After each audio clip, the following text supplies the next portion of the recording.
Good morning students. जब हमारी last class हुई थी तो हमने प्रागैतिहासिक भारत को और उसके विभाजन को बहुत ही इन डेप्थ में जाके समझा था। और आज से जो हमारी क्लास आरंभ हो रही है वो पाषाण युग के अब इन डेप्थ रिव्यू पर और उसके विश्लेषण पर आधारित होगी, ताकि इस पार्ट से आने वाला कोई भी क्वेश्चन, चाहे आप किसी भी प्रतियोगी परीक्षा को दे रहे हैं, चाहे हिस्ट्री से आप असिस्टेंट प्रोफेसर को दे रहे हैं, नेट जेआरएफ दे रहे हैं, स्कूल लेक्चरर दे रहे हैं, और यदि और भी कोई प्रतियोगी परीक्षा को दे रहे हैं, तो कोई भी क्वेश्चन आज के बाद इस पोर्शन से आपका छूटेगा नहीं। तो स्टार्ट करते हैं। जैसे कि मैंने आपको पहले ही बताया था कि जो पाषाण काल है उसको हमने 3 भागों में विभाजित किया: पुरापाषाण काल, मध्य पाषाण काल एवं नव पाषाण काल। जो पुरापाषाण काल है उसकी समस्त अवधि अत्यंत नूतन युग, हिंदी में इसको अत्यंत नूतन युग कहते हैं, जबकि इंग्लिश में इसको क्या कहा जाता है? प्लाइस्टोसिन एज। तो मेरे हिसाब से हिंदी में इसको याद रखना थोड़ा मुश्किल है, क्योंकि पेपर में हिंदी और इंग्लिश दोनों ही लैंग्वेज होती है, तो हम कहेंगे प्लाइस्टोसिन एज। और जो नव पाषाण काल एवं मध्य पाषाण काल था, ये आता है नूतनतम युग में, जिसको इंग्लिश में कहते हैं होलोसिन एज। तो पहले तो हमने ये डिवाइडेशन ही देख लिया कि पुरापाषाण काल की समस्त अवधि प्लाइस्टोसिन एज के अंतर्गत आती है। और यदि हम इस मैप पे दृष्टिपात करें तो हमें ये क्लियरली विजिबल हो रहा है कि लगभग पूरे भारत से ही पाषाण कालीन, मध्य पाषाण कालीन एवं नव पाषाण कालीन स्थल प्राप्त हो रहे हैं।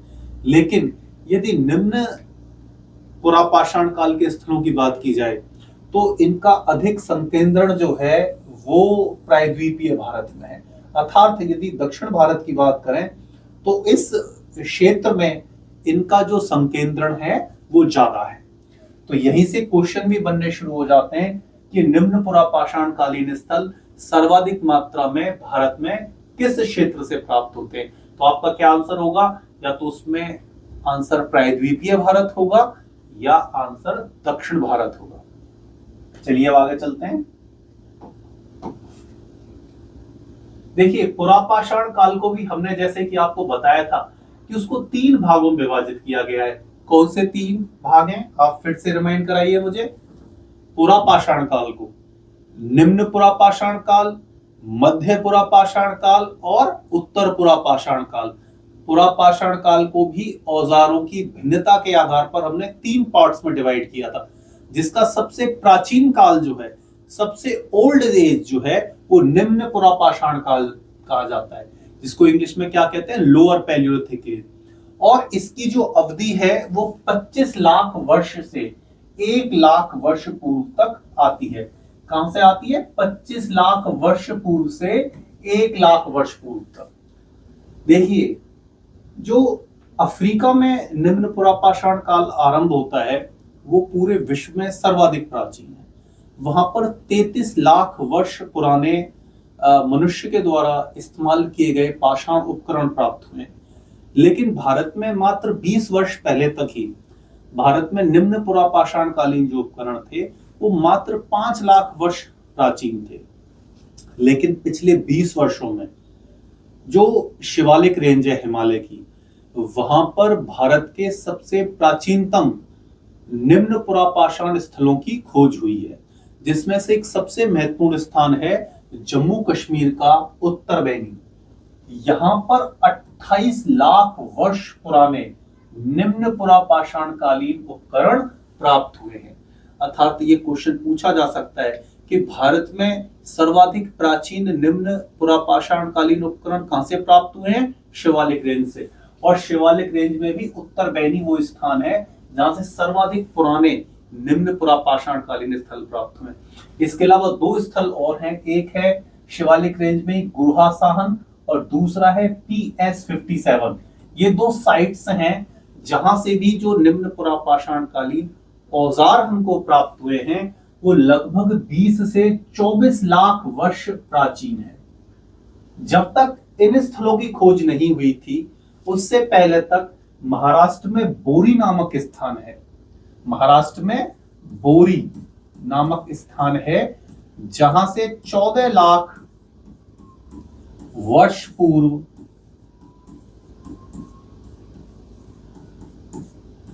14 लाख वर्ष पूर्व निम्न पुरापाषाण कालीन स्थल निम्न पुरापाषाण कालीन औजार प्राप्त होते थे। लेकिन जो शिवालिक रेंज में 3 नए स्थल खोजे गए हैं, इससे भारत की निम्न पुरापाषाण काल की अवधि 14 लाख वर्ष से पीछे जाकर 28 लाख वर्ष तक पहुंच गई है। और अब भारत में भी निम्न पुरापाषाण काल लगभग अफ्रीका के समकक्ष पहुंच गया है। अर्थात भारत विश्व के उन देशों में है जहां पर पाषाण युगीन मानव ने सभ्यता का सबसे पहले विकास किया था। तो ये क्वेश्चन आपके सामने क्लियर हो गया। अब देखिए, भारत बहुत विशाल देश है, उत्तर से लेकर दक्षिण तक, और इसमें जो निम्न पुरापाषाण कालीन औजार प्राप्त हुए हैं उनको 2 श्रेणियों में बांटा गया है। एक उत्तर भारतीय श्रेणी, एक दक्षिण भारतीय श्रेणी। जो उत्तर भारतीय श्रेणी है उसको कहा जाता है चॉपर चॉपिंग पैबूल संस्कृति। क्या कहा जाता है? गंडासा खंडक पटिकाश्म संस्कृति, चॉपर चॉपिंग पैबूल संस्कृति। और इस संस्कृति के साक्ष्य कहां से प्राप्त होते हैं? सर्वप्रथम इस संस्कृति के जो साक्ष्य थे वो पाकिस्तान की सोहन नदी क्षेत्र में प्राप्त हुए थे। इसलिए इसका एक तीसरा नाम भी है जिसको कहा जाता है सोहन संस्कृति। आपसे क्वेश्चन पूछा जा सकता है कि सोहन संस्कृति का संबंध इतिहास में किस पाषाणकालीन चरण से है? निम्न पुरापाषाण काल, मध्य पुरापाषाण काल, नवपाषाण काल या मध्य पुरापाषाण काल? आपका क्लियर आंसर होगा निम्न पुरापाषाण काल। लोअर पैलियोलिथिक एज जो थी उसी से सोहन संस्कृति संबद्ध थी। और सोहन संस्कृति जो थी वो किससे रिलेटेड थी? खंडासा गंडक पटिकाश्म संस्कृति, जिसको इंग्लिश में क्या कहा जाता है? चॉपर चॉपिंग पैबूल संस्कृति। सॉरी। तो ये हमने देख लिया कि जो निम्न पुरापाषाण कालीन औजार हैं, पाषाण के उपकरण हैं, उनको 2 भागों में बांटा गया है। ठीक है, आगे चलते हैं। देखिए, थोड़ा सा समझ भी लीजिए कि कोर और फ्लैंक, बार बार ये शब्द आएगा। कोर और फ्लैंक क्या होता है कि जब हम पाषाण, एक पत्थर का टुकड़ा लेते हैं और जो दूसरे पत्थर के टुकड़े से उस पर आघात करते हैं तो जो छोटा टुकड़ा निकलता है पत्थर में से उसको कहा जाता है फलक या फ्लैंक, और जो बड़ा हिस्सा रह जाता है उसको कहा जाता है कोर। निम्न पुरापाषाण काल के उपकरण जो थे वो कोर टेक्निक से बने थे। किससे बने थे? ये हमेशा क्वेश्चन पूछ लिया जाता है कि निम्न पुरापाषाण काल के उपकरण किस तकनीक से बने थे, तो इसको कहा जाता है कोर तकनीक। अर्थात जो पत्थर का मोटा हिस्सा था उससे जो बने औजार थे उनको कोर तकनीक के औजार कहा जाता था। और जो फलक, जो छोटा टुकड़ा, ये फलक है। ये क्या कहलाता है? फलक, जो छोटा टुकड़ा निकला है। और जो ये बड़ा टुकड़ा रह जाता है इसको कहा जाता है कोर। और इससे जो बने औजार थे वो कहलाते थे कोर औजार, और इससे बने जो औजार थे वो कहलाते थे फलक औजार। समझ में आ गया आपके? पत्थर से टुकड़ा मारा, जो बड़ा हिस्सा है वो कोर, छोटा हिस्सा है फलक। आगे चलते हैं। देखिए, लिख भी दिया है मैंने कि कोर, पत्थर के टुकड़े को तोड़ा जाए तो जो बड़ा टुकड़ा प्राप्त होता है वो क्या कहलाएगा? कोर। और जो छोटा टुकड़ा कहलाएगा वो कहलाएगा फलक। बड़े टुकड़े से बने औजार क्या कहे जाएंगे? कोर औजार। और छोटे टुकड़े से बड़े औजार क्या कहलाएंगे? फ्लैंक औजार। फ्लैंकिंग किसे कहते हैं? जब किसी चट्टान के टुकड़े को हटाया जाता है तो उस प्रोसेस को, उस प्रक्रिया को फ्लैंकिंग बोलते हैं। ये सब मैं आपको डीप में इसलिए बता रहा हूं क्योंकि इन सभी का संबंध हमारी प्रतियोगी परीक्षा में आने वाले क्वेश्चन से है, ताकि आपको पता चल जाए कि जब कोर शब्द का इस्तेमाल किया जा रहा है तो उससे क्या आशय है। अब शब्द आता है बटिकाश्म, क्योंकि हमने शब्द यूज किया चॉपर चॉपिंग पैबूल संस्कृति। या खंडासा गंडक बटिकाश्म संस्कृति। कौन सी संस्कृति है ये? सोहन संस्कृति। ये कहां से मिलती है? उत्तर भारत से। उत्तर भारत में भी ये कहां से मिलती है? पाकिस्तान से। अब देखिए, आपने हमेशा देखा होगा जब हमारे मकान बन रहा होता है तो बजरी आती है रेत की, उस बजरी जो आती है नदी से, उसमें गोल मटोल पत्थर होते हैं।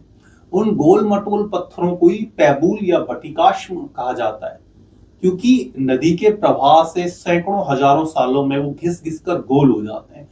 और आदि मानव ने सर्वप्रथम इन्हीं पैबूल या बटिकाश्म से अपने औजारों का निर्माण किया था। ठीक है। गंडासा चौपर। चौपर किसे कहते हैं?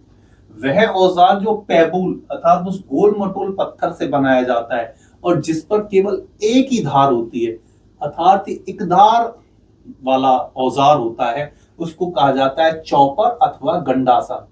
लेकिन यदि उसी पैबूल बटिकाश्म को दोनों तरफ से तोड़कर उसमें दुधारी तलवार, दुधार बनाई जाती है, दो धार बनाई जाती हैं, तो वो कहलाता है चॉपिंग, खंडक। अर्थात आज के बाद कभी आपके सामने कंफ्यूजन नहीं रहेगा कि चॉपर क्या होता है, चॉपिंग क्या होता है, और ये बनते किससे। चॉपर और चॉपिंग दोनों किससे बन रहे हैं? बटिकाश्म से, पैबूल से। और ये एक धार है, ये द्विधारी है। अर्थात ये भी क्वेश्चन आपकी परीक्षा में पूछा जा सकता है कि निम्नलिखित में से कौन सा पुरापाषाण कालीन उपकरण द्विधारी होता था। तो चॉपिंग जो था वो द्विधारी फलक था। अब देखिए, सोहन जो नदी थी वो सिंधु नदी की एक सहायक नदी थी और भारत के प्रागैतिहासिक काल का अध्ययन करने के लिए ये सबसे महत्वपूर्ण नदी है। क्वेश्चन आपसे पूछा जा सकता है कि भारत में प्रागैतिहासिक काल के अध्ययन के लिए सबसे महत्वपूर्ण नदी कौन सी है। ऑप्शन हो सकते हैं गंगा नदी, यमुना नदी, कावेरी नदी या सोहन नदी। तो हमारा आंसर क्या होगा? सोहन नदी। प्रागैतिहासिक काल की दृष्टि से इस नदी का सर्वाधिक महत्व है। क्यों? अभी हम इसको देखेंगे।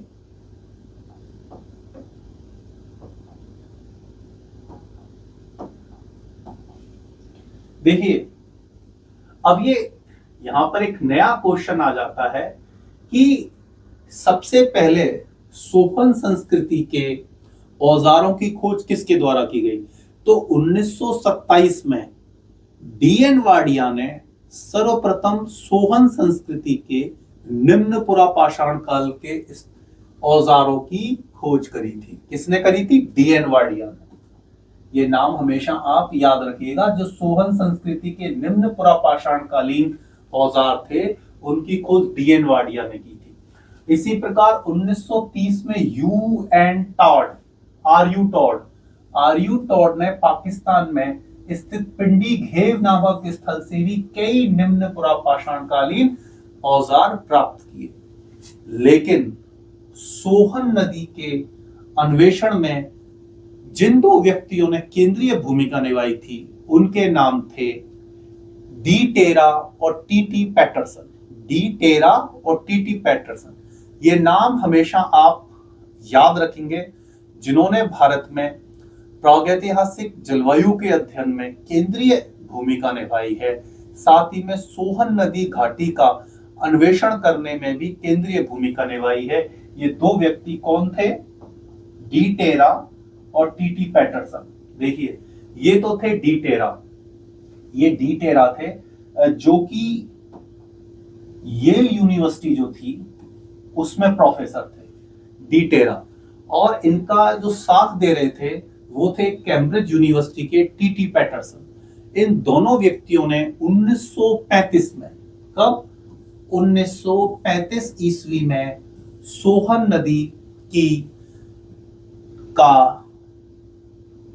अन्वेषण किया और जो वहां की पुरा जलवायु चक्र था उसका अध्ययन किया और यहां से उन्हें अनेक प्रकार के निम्न पुरापाषाणकालीन औजार प्राप्त हुए।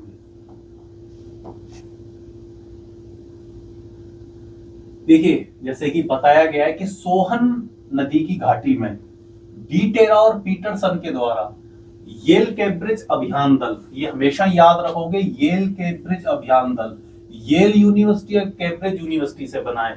और नेतृत्व जिन पुरातत्ववेत्ताओं के द्वारा किया गया था उनका नाम था डी टेरा और पीटरसन, जिनके द्वारा कश्मीर घाटी से लेकर सॉल्ट रेन जो पाकिस्तान में पड़ती है वहां पूरा जलवायु चक्र का अध्ययन किया गया। और उसी सिलसिले में उनके द्वारा अनेक निम्न पुरापाषाण कालीन स्थलों की खोज की गई और उपकरणों को प्राप्त किया गया। अब देखिए ये सारे जो हैं पुरापाषाण कालीन औजार हैं जिनको आप आसानी से देख सकते हैं।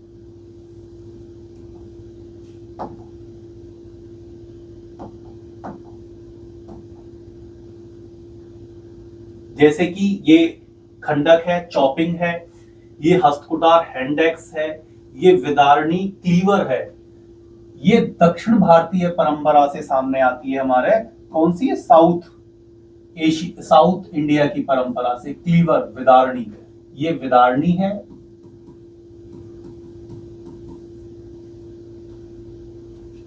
ये हस्तकुठार है, ये भी दक्षिण भारतीय परंपरा से आता है।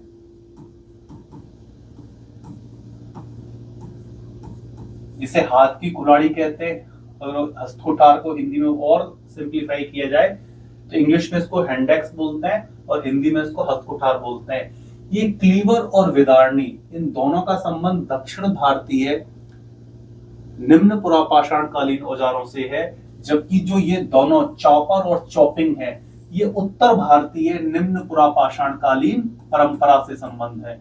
उत्तर भारतीय निम्न पुरापाषाण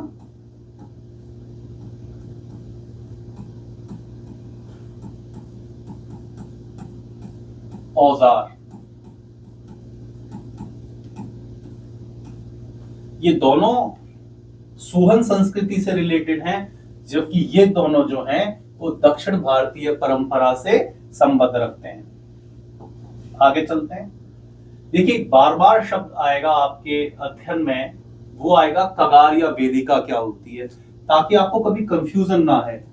एक्चुअली में कगार या वेदिका, जब हम बार बार इस शब्द को आगे पढ़ेंगे तो जब नदी हजारों वर्षों तक अपना जिस रास्ते पर बहती है, कभी उस रास्ते को छोड़ देती है या बालू उसमें जमा होती रहती है उसके दोनों किनारों पर, देखते हैं कि बहुत बड़े बड़े घाट निर्मित हो जाते हैं, खाइयां निर्मित हो जाती हैं, तो वो जो बालू इकट्ठी हो जाती है उसको कगार या वेदिका बोलते हैं। और भूगर्भवेत्ताओं और पुरातत्ववेत्ताओं के द्वारा हमेशा इन कगारों को ही खोदा जाता है, क्योंकि ये हजारों लाखों साल में निर्मित होते हैं। और यहाँ से जैसे जैसे वो उस खुदाई को नीचे करते हुए जाते हैं, यदि उस क्षेत्र में कोई भी पुरातात्विक संस्कृति विद्यमान होती है तो उसका वो अध्ययन कर लेते हैं। तो ये कगार या वेदिका है।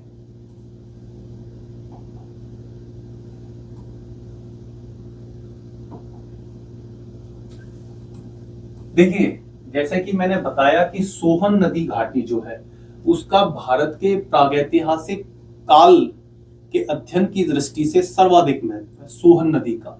और सोहन नदी में ऐसी 5 वेदिकाएं मिली हैं, अर्थात बालू के 5 चरण प्राप्त हुए। तो जो इसकी पहली वेदिका है उसका संबंध निम्न पुरापाषाण काल से है, जिसको आरंभिक सोहन की संज्ञा दी जाती है। और यहाँ पर गंडासा और हस्तकुठार दोनों ही परंपरा के उपकरण प्राप्त होते हैं। सबसे इंपॉर्टेंट बात, जिस तकनीक से आरंभिक सोहन जिसको संज्ञा दी गई है, जिसका संबंध प्रथम वेदिका से है, प्रथम बालू की जो सबसे गहरी है, उसमें औजारों का निर्माण 2 तकनीकों के माध्यम से हुआ है। एक तो है एबे वैली तकनीक और एक है एशुलियन तकनीक। अर्थात आपसे क्वेश्चन ये भी पूछा जा सकता है और ये पूछा भी गया है कि जो एशुलियन तकनीक है, एशुली या एशुलियन दोनों एक ही नाम है, एशुलियन,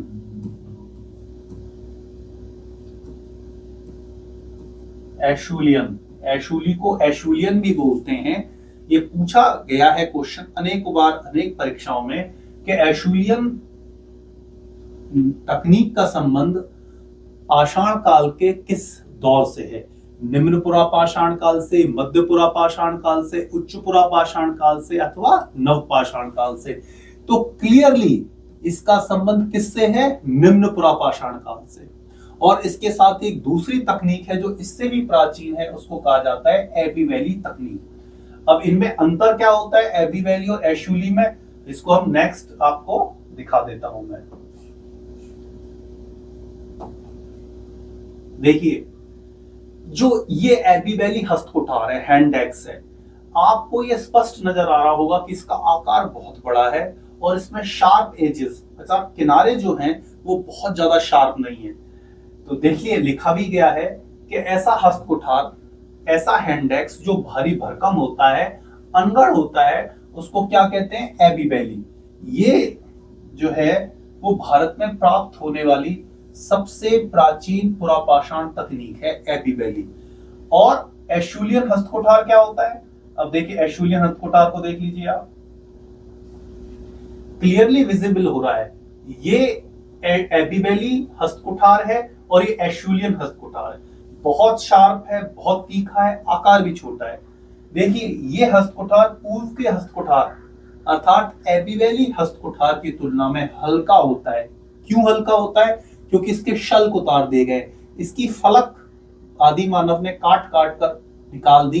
अब ये हाथ में पकड़ लो तो ये बहुत तीखा है, इससे बड़े आसानी से किसी जानवर को मारा जा सकता है। बल्कि वो जो पहले वाला था ये भारी भी था और इससे किसी जानवर को एक ही प्रहार में खत्म करना भी मुश्किल था। तो ये आदि मानव के द्वारा जो औजार तकनीक विकसित की जा रही है उसका सबसे बड़ा प्रमाण है। ये एबी वैली और एशुलियन, ये दोनों संस्कृतियों का संबंध हमारी निम्न पुरापाषाण कालीन संस्कृति से अर्थात लोअर पैलियोलिथिक एज के साथ। अब आ जाइए द्वितीय वेदिका। अब द्वितीय वेदिका जो है उसका संबंध मध्य पुरापाषाण काल से है। आप कंफ्यूज मत हो जाइए, हम अध्ययन तो निम्न पुरापाषाण काल का कर रहे हैं, चूंकि सोहन नदी का भी इसके अंदर अध्ययन कर रहे हैं और सोहन नदी आज भी बह रही है, तो इसलिए उसमें अनेक इतिहास के दौरों के साक्ष्य प्राप्त होते हैं। जो इसकी दूसरी वेदिका है उसका संबंध मध्य पुरापाषाण काल से अर्थात निम्न पुरापाषाण काल के बाद के चरण से। और इसका एक महत्वपूर्ण पुरातात्विक स्थल है चौतरा। चौतरा हिमाचल प्रदेश में पड़ता है और चौतरा को उत्तर एवं दक्षिण पाषाण संस्कृतियों का मिलन माना जाता है। इसके संदर्भ में टीटी पैटरसन का मानना है कि जब आदि मानव दक्षिण भारत से पंजाब आया तो अपने साथ हस्तकुठार संस्कृति, जो दक्षिण भारतीय संस्कृति थी, उसके उपकरण लेके आया। तभी चौतरा जो हिमाचल प्रदेश में पड़ता है वहां पर उत्तर भारतीय परंपरा अर्थात सोहन संस्कृति तथा दक्षिण भारतीय परंपरा अर्थात हैंडेक्स परंपरा दोनों के औजार प्राप्त होते हैं। अब देखिए, अब मध्य पुरापाषाण काल की दो दूसरी टेक्निक सामने आ गई हैं जिनको कहा जाता है कैलेक्टोनी तकनीक और लेवा लेवा तकनीक। ये क्वेश्चन भी हमारे पूछे जाते हैं, पूछे गए हैं। तो कैलेक्टोनी तकनीक जो है इसका सबसे पहला साक्ष्य जो था कलेक्टन ऑन सी इंग्लैंड में है। वहां 40 लाख वर्ष पूर्व ये पाषाण तकनीक सामने आई थी। और जो लेवा लेवा तकनीक है इसका साक्ष्य 20 लाख वर्ष पूर्व के हैं ये, और पेरिस में लेवलॉइस या लेवा लेवा नामक स्थान से मिलते हैं। अर्थात इन दोनों तकनीकों का संबंध किससे है? मध्य पुरापाषाण काल से। ये क्वेश्चन सुमेलित करने के लिए भी आते हैं कि निम्नलिखित में से कौन सी तकनीक इतिहास के पाषाण युग के कौन से युग से रिलेटेड है। तो जो कैलेक्टोनिक तकनीक है और लेवा लेवा टेक्निक्स हैं, इन दोनों का ही संबंध सोहन संस्कृति की द्वितीय वेदिका से है जो कि मध्य पुरापाषाण काल से रिलेटेड है। तीसरी जो वेदिका है उससे कोई भी पाषाण उपकरण नहीं मिलता, जबकि जो चौथी वेदिका है वहां पर यूआर टार्ड ने पिंडी घेव नामक स्थान से विकसित सोहन संस्कृति के साक्ष्य प्राप्त हुए। तो एक क्वेश्चन पूछा जा सकता है कि विकसित सोहन संस्कृति के पाषाण उपकरण सोहन नदी की कौन सी वेदिका से प्राप्त होते हैं? तो आपका आंसर होगा चतुर्थ वेदिका। क्या आंसर होगा आपका? यदि आपसे क्वेश्चन पूछ लिया जाए कि विकसित सोहन संस्कृति के उपकरण सोहन नदी की कौन सी वेदिका से प्राप्त होते हैं? आपको पता है कि सोहन नदी की 5 वेदिकाएं हैं, जिसमें से विकसित सोहन का संबंध जो है वो चतुर्थ वेदिका से। और विकसित सोहन संस्कृति के उपकरणों की खोज किसके द्वारा की गई थी? यूआर टार्ड के द्वारा 1932 में पाकिस्तान के पिंडी गेव से। तो हमारा ये बिल्कुल क्लियर हो जाएगा क्वेश्चन। अब पंचम वेदिका, जो पंचम वेदिका है वहां से हमें ऐतिहासिक युग के साक्ष्य, या दूसरे शब्दों में कहें तो हमें नवपाषाण काल के साक्ष्य प्राप्त होते हैं, क्योंकि यहाँ से मिट्टी के बर्तनों के टुकड़े मिलते हैं। और हमें जैसा कि पता है कि मिट्टी के बर्तनों का सबसे पहला इस्तेमाल नवपाषाण काल में हुआ था। अर्थात इससे एक चीज और क्या सिद्ध हो रही है कि सोहन नदी घाटी निम्न पुरापाषाण काल से लेकर नव पाषाण काल तक लगातार आदि मानव का निवास स्थल रही है।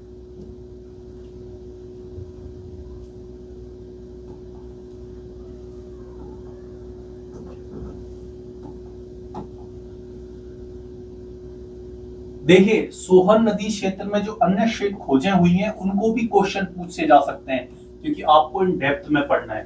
देखिए, एचडी सांकलिया ने 1969 में झेलम नदी की सहायक नदी लीटर नदी के किनारे पहलगांव से एक बड़ा फलक उपकरण प्राप्त किया था।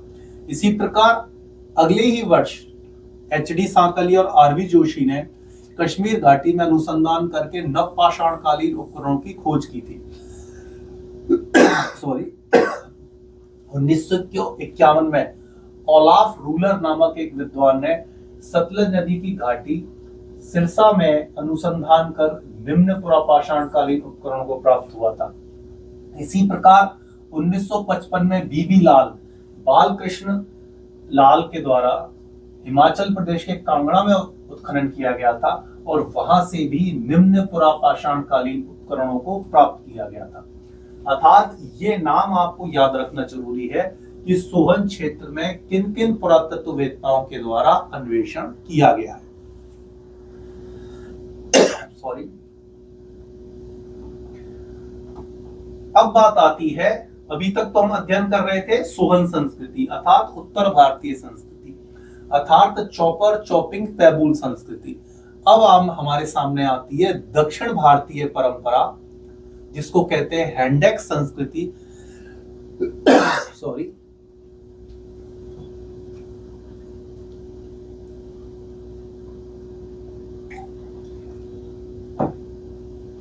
जिसको कहते हैं हैंडेक्स संस्कृति, जिसका नाम मद्रासियन संस्कृति भी कहा जाता है।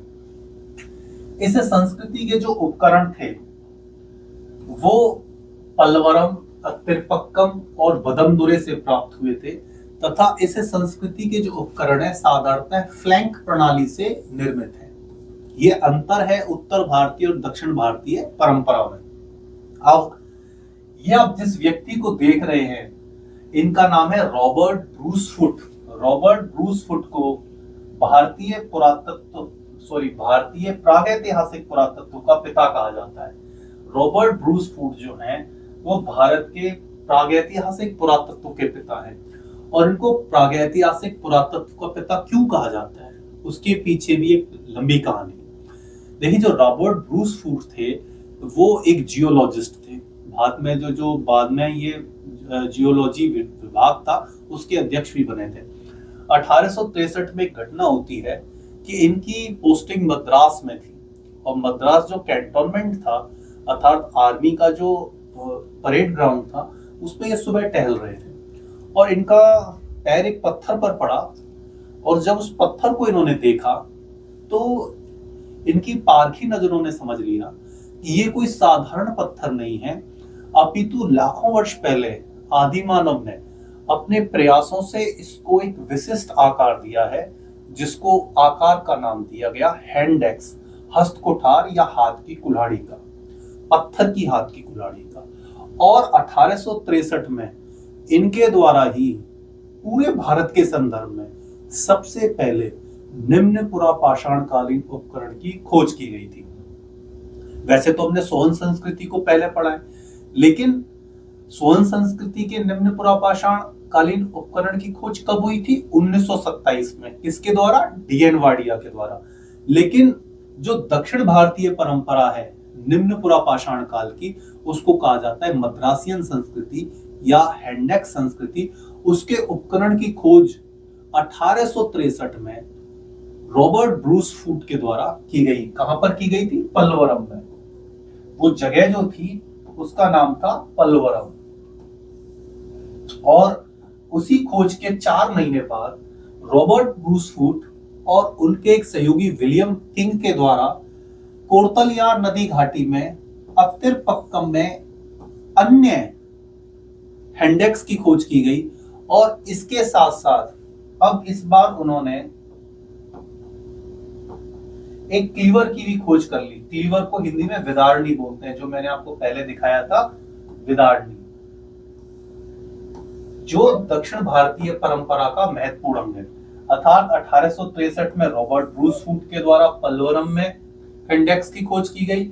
उसके 4 महीने बाद फिर से रॉबर्ट ब्रूस फूट के द्वारा विलियम किंग के साथ मिलकर कोर्तलियार नदी घाटी में अत्तिरपक्कम नामक स्थान पर हैंडेक्स के साथ साथ क्लीवर की भी खोज कर ली गई।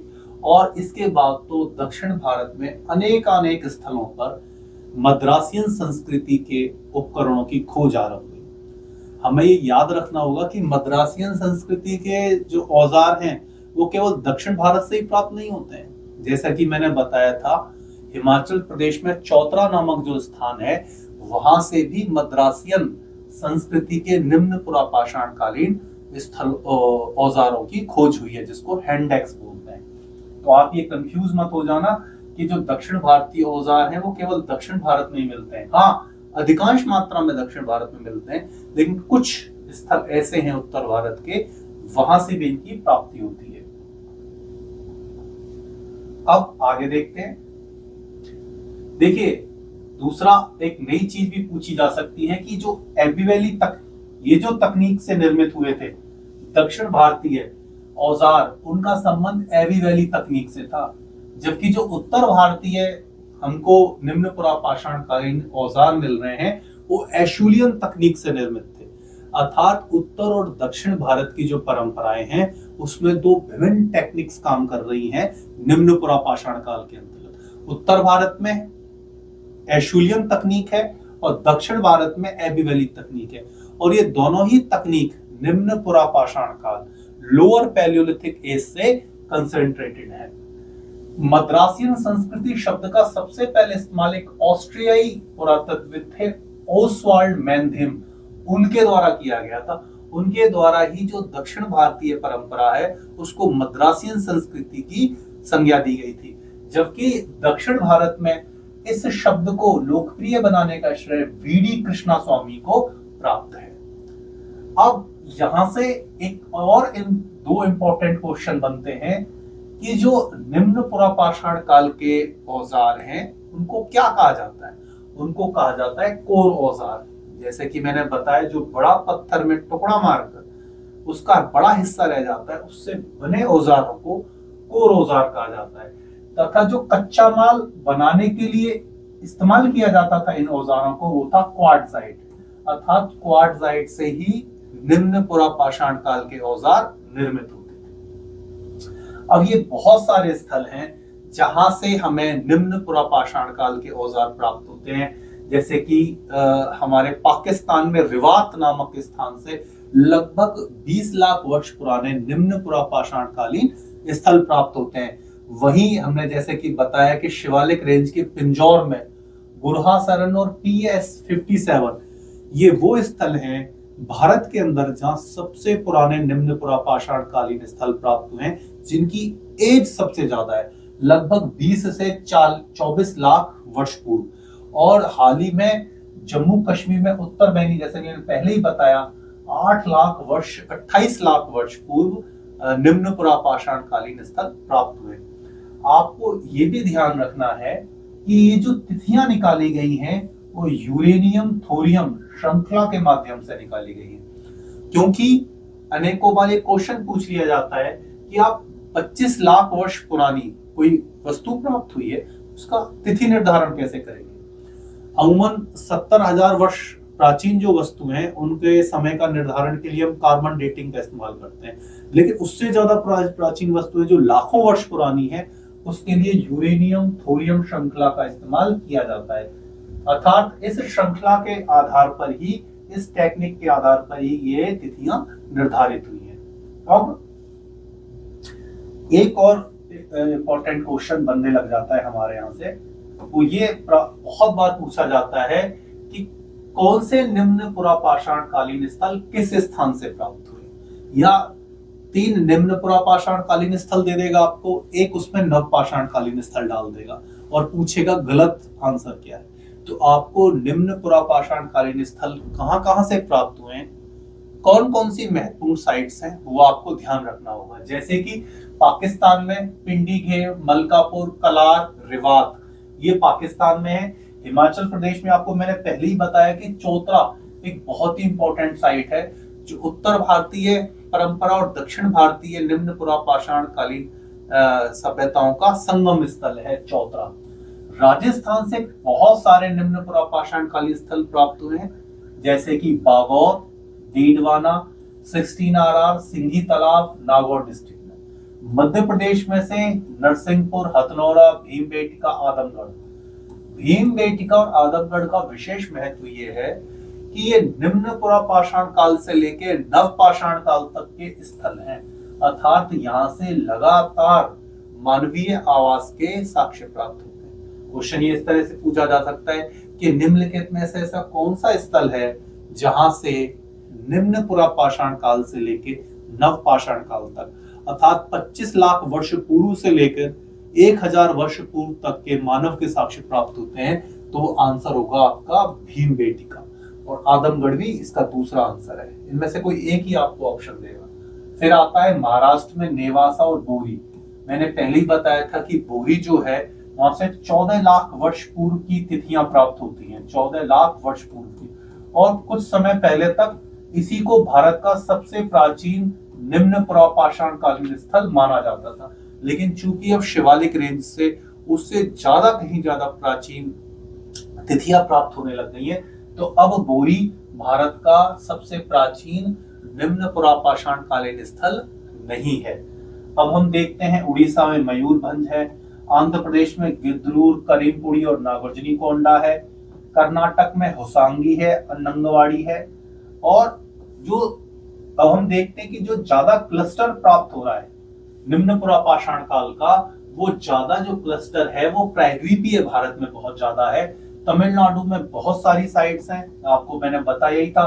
पल्लवरम वो साइट है जहां भारत के सबसे पहले निम्न पुरापाषाण कालीन औजार की खोज रॉबर्ट ब्रूस फूट के द्वारा की गई थी। इसी प्रकार अत्तिरपक्कम, बदमदुरै, गड़ियाम की गुफाएं, कोरतल या नदी घाटी, ये सभी वो स्थल है जहां से निम्न पुरापाषाण कालीन औजार प्राप्त हो रहे हैं। तो आज जो हमने अध्ययन किया है वो निम्न पुरापाषाण काल का बहुत ही इन डेप्थ अध्ययन किया है, और इससे रिलेटेड कोई भी क्वेश्चन आपकी परीक्षा में आएगा तो कहीं से भी छूटेगा नहीं, क्योंकि हमने बहुत ही डेप्थ में जाके सारी चीजों को एनालाइज किया है।